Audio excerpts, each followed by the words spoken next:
गणेश जी महाराज की जय। बोलो लक्ष्मीनारायण विष्णु भगवान की जय।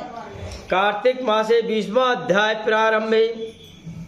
धर्मदत्त बोला, तीर्थ दान व्रत करने से पाप दूर हो जाते हैं, परंतु तू प्रेत योनि में है, इसलिए मुझको अधिकार नहीं है। तेरी इस आत्मग्लानि को देखकर मेरा मन बड़ा द्रवित हुआ है। तेरा उद्धार किए बिना मेरा प्रसन्न मन नहीं होगा। 3 प्रेत योनियों को दिलाने वाले तेरे पाप बड़े उग्र हैं। प्रेत योनि निंदित है, जो थोड़े पुण्य से नहीं छूटेगी। अतः इस जन्म में मैंने जो कार्तिक का व्रत किया है, इसके पुण्य के आधे फल से तू श्रेष्ठ गति को प्राप्त हो जाए। ऐसा भगवान विष्णु का ध्यान स्मरण करने लगा। यज्ञ दान और तीर्थ यात्रा ये कार्तिक के व्रत की बराबरी नहीं कर सकते। नारद जी बोले, ऐसा कह करके धर्मदत्त ने 12 अक्षर मंत्र का उच्चारण करके जो मिला हुआ जल पुनः अपने उसको ऊपर छिड़का। सोई प्रेत योनि छूट गई। जलती हुई अग्नि के समान दिव्य रूप धारण कर वह ब्राह्मण को प्रणाम कर हर्षित वाणी से बोली, हे द्विज श्रेष्ठ, आपकी कृपा से मैं नरक से मुक्ति प्राप्त हुई हूँ।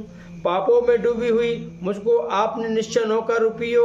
नारद जी बोले, तब कलह ने देवताओं से युक्त प्रकाशमान विमान को देखा। पुण्यशील और सुशील नामक विष्णु के द्वारपालों ने कलह को श्रेष्ठ विमान में बैठाया। धर्मदत्त ने विमान को विस्मय पूर्वक देखा और फिर उन गणों को देखकर धरती पर गिरकर प्रणाम किया।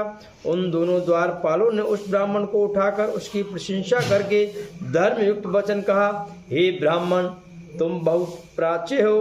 तुमने भगवान विष्णु की भक्ति में सदा लगा रहते हो। दीनों पर कृपा करके वाले धर्मज्ञों, तुमने बचपन से लेकर जो कार्तिक के व्रत किए हैं, उसका आधा फल देने से कलह के पूर्वजन्म के पाप नष्ट हो गए। तुम्हारे स्नान के फल देने से इसके पाप मिटे हैं और हरि का जागरण आदि करने से उसको विमान मिला है।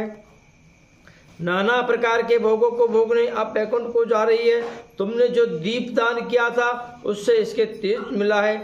तुलसी के पूजन तथा कार्तिक के व्रत से जो तुमने इसको पुण्य दिया था, जो यह विष्णु भगवान के समीप जा रही है। तुम भी इस जन्म में अंत में परिवार सहित वैकुंठ को प्राप्त होंगे। विष्णु के वैकुंठ में तुम भगवान की आराधना तुम्हारी इसी तरह करते रहोगे। उनको कोई वस्तु दुर्लभ नहीं है। उत्तानन पाद के पुत्र ध्रुव को जिन्होंने निश्चल पद दिया, जिसका नाम लेने से मनुष्य उत्तम गति को प्राप्त होते हैं। जिस प्रकार ग्राह के द्वारा पकड़ा हुआ गजराज मुक्त होकर भगवान के समीप गया, तुमने भी विष्णु भगवान का जो आराध्य किया है, सो कई हजार वर्ष तक अपने इष्टों सहित भगवान के सानिध्य में निवास करोगे। फिर पुण्यशील होने पर पृथ्वी पर आओगे और सूर्य वंश में प्रसिद्ध राजा दशरथ होगे। यही दोनों स्त्रियां आपकी रानी होंगी। तीसरी यह कलह भी आधे पुण्य की अधिकारिणी होगी। तुम्हारी एक स्त्री कैकेयी होगी। वहाँ भी भगवान विष्णु आपके समीप रहेंगे और तुम्हारे पुत्र होकर देवताओं का कार्य करेंगे। तुम्हारे इस कार्तिक व्रत के यज्ञ दान और तीर्थ कोई अधिक प्रभावी नहीं है। हे विप्रेंद्र, तुम धन्य हो जो तुमने भगवान विष्णु को प्रसन्न करने वाला यह व्रत किया है, जिसके आधे फल के मिलने से कला हमारे साथ विष्णु लोक को जा रही है। इति श्री 20वाध्याय कृष्ण। बोलो लक्ष्मीनारायण विष्णु भगवान की, बोलो स्थान देवता की, श्रीमन्नारायण नारायण